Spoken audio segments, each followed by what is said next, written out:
Today I'm showing you guys how I painted this human skull using just 2 colors. Something fun about this project is not only the simple 2-tone palette, but also the fact that I'm working pretty large, 11 by 14 inches, on a cradled wood panel prepared with 3 coats of Daniel Smith watercolor ground. The combination of simple colors, bigger brushes, and a smooth, less absorptive surface can actually really help encourage a freer painting style.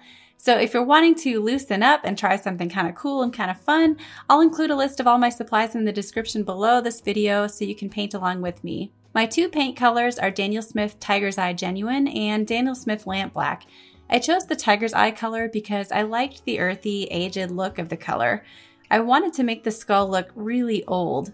My reference photo is from Pixabay, and I desaturated it and popped the contrast in Photoshop first before I used it to paint from. I start with my large quill brush and loosely apply water all across the top of the skull. Because Tiger's Eye Genuine is such a transparent and granulating color, I knew I would need to build up my layers gradually, and I would need a darker color for the darkest values, which is why I chose Lamp Black to use for those darker areas of the painting. Something I immediately noticed about this surface is that the water doesn't just settle into the surface the way it would on a regular sheet of watercolor paper. You have a lot more time for your paint to just kind of flow and to be pushed and pulled around, which can be a good thing, so I've decided to just embrace it with this painting. I started with a light wash of the tiger's eye across the top of the skull, and it allowed some of that color to blend into the background too.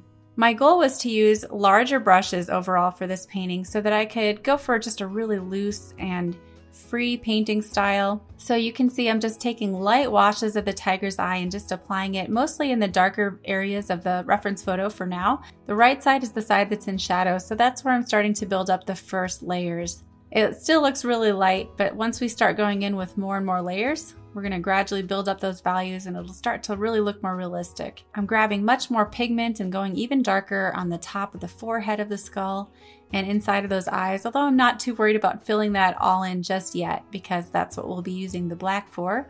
But it's good to just be able to see where your darkest values are going to go by putting in light layers first. I have to paint really carefully around the teeth. There are some areas that are in bright highlights that I want to avoid.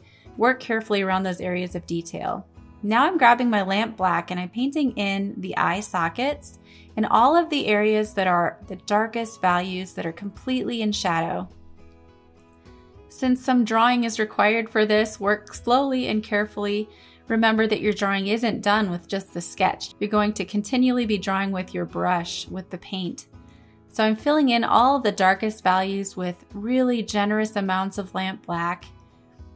Only apply enough water into your paint so that you can get the paint flowing for you, especially if you want it to be your darkest value possible. I'm filling in all of the dark shadows on the cheekbone and starting inside of the jawbone, underneath the rims of the eyes. There are a couple areas I want to paint lighter, where some of the contours would be completely lost if we painted over those. Continually be squinting at your reference photo so you can check your values and see where more highlights are needed, where more midtones need to go. All of these subtle shifts in value are really going to be the thing that makes your painting look realistic and effective.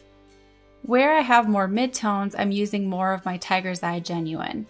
I'm mostly using the black for those really, really dark, deep shadows on the right side. And for everything else, I want to rely more on my beautiful sandy color here. Now I'm applying some fun drip effects. I'm just adding lots of water, dropping some paint in, and letting it flow to the bottom of the panel. As everything begins to dry, you can continue building up more layers using your 2 paint colors. Be careful not to apply wet paint to other wet paint surfaces, as this will disrupt the layer underneath. You'll need to let each layer dry before applying another layer. The inside of the nose is completely black. It's kind of like filling in a coloring book with some of these shapes. I'm adding some more drips just for a fun effect. I really like how that looks. It gives it this kind of creepy feel. I'm filling in some of the background just behind the skull and to the right, giving it some more shape and dimension and helping it really pop against the background. I'm adding another generous layer of Tiger's Eye Genuine to the right side. I really am working mostly in the shadow right now, just building those layers up gradually. I have to use more watered down paint in areas that are lighter in value. And I have my paper towel there where I'm constantly blotting just to control how much water is on my brush. Going darker across the top of the head with some light washed out tiger's eye. And I'm using my paintbrush following the contours that I see in the shapes in the skull. So where you see it curving around the eyebrows, for example, or across the forehead, try to match your brush strokes to the shapes you see in the skull. Almost act like you're sculpting the head with your brush strokes. I'm adding yet another layer of black along the forehead side of the skull. On the left side, I'm painting in the eye socket now. This one has a more gradual shift in the values from dark to light as the eye socket emerges into the light. So just be careful with your brush strokes that you don't fill in the whole area completely black, especially if you see some areas that are in the light. Filling in this little cheekbone and the sinus, and adding some midtones right underneath the eye socket and along the jawbone using my Tiger's Eye Genuine. This color is so neat. It looks just like ancient aged bone, and I thought it was so perfect for this project. And in combination with the black, which brings out those dark shapes, I thought it was a really, really cool result. I've switched to an angular shader brush. This one is a 1/2 inch, and this is really neat for using more of a chiseled look with your brush strokes. And I'm painting the side of the head using really distinct, decided brush strokes. I'm trying to make every brush stroke kind of a finishing brush stroke, except of course where I need to add more layers and washes across the surface. But especially in the areas that are in the light of the skull, I want each brush stroke to be distinctive and beautiful, and to have the purpose of carving out and making more distinct the shapes within the skull.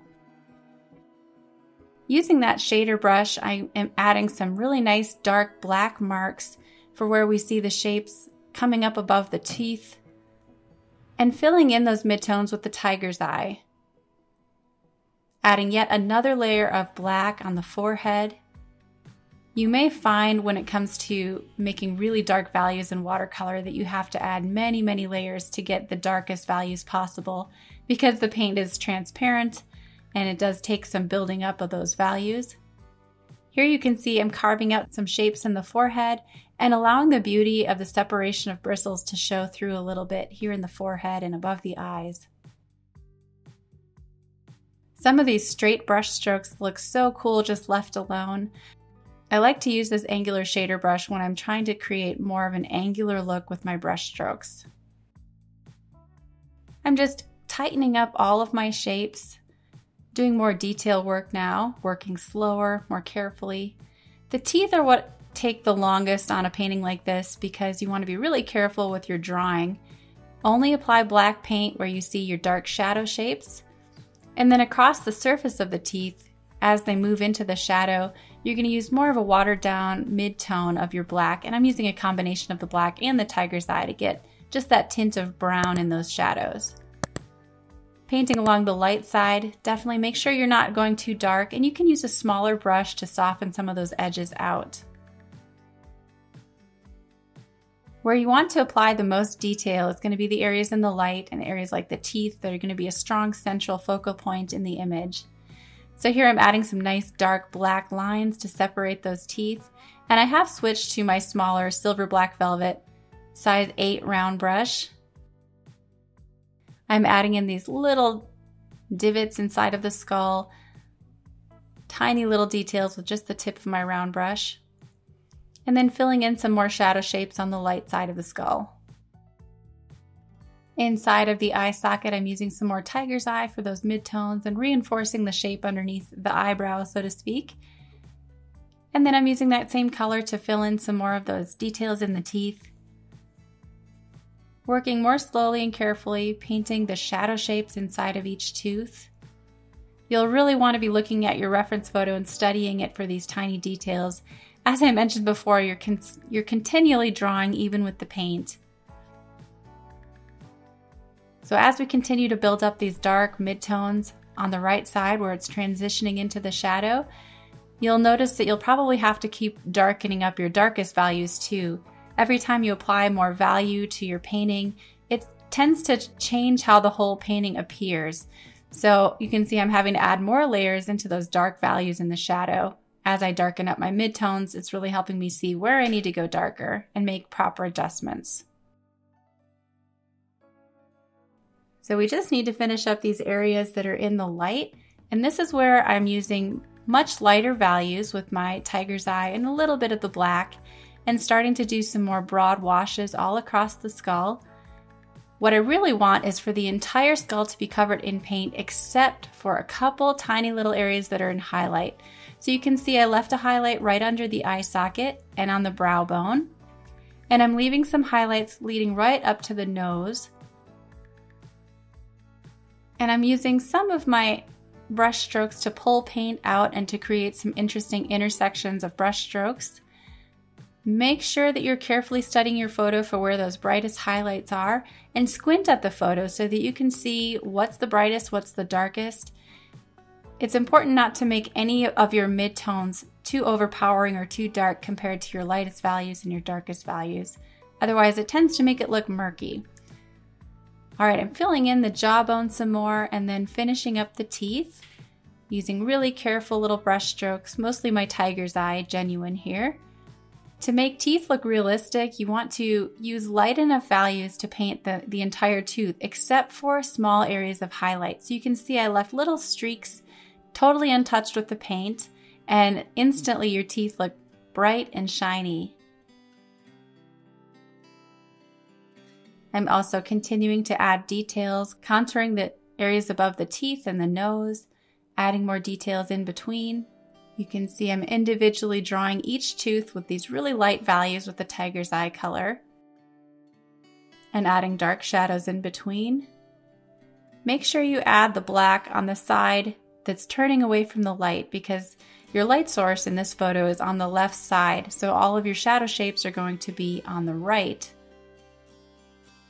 Building up those values really slowly and carefully, and suddenly it's starting to look so realistic. The last thing is going to be to add a few more washes to the background. So I'm taking my round brush and just washing out some more tiger's eye into the background to help it feel merged to the panel, and just tightening up some details around those eyes. And another wash across the top of the head. And then I'm scraping out a little bit of paint along the temple. And there is our finished skull painting. Hope you guys enjoyed this. Thanks for watching.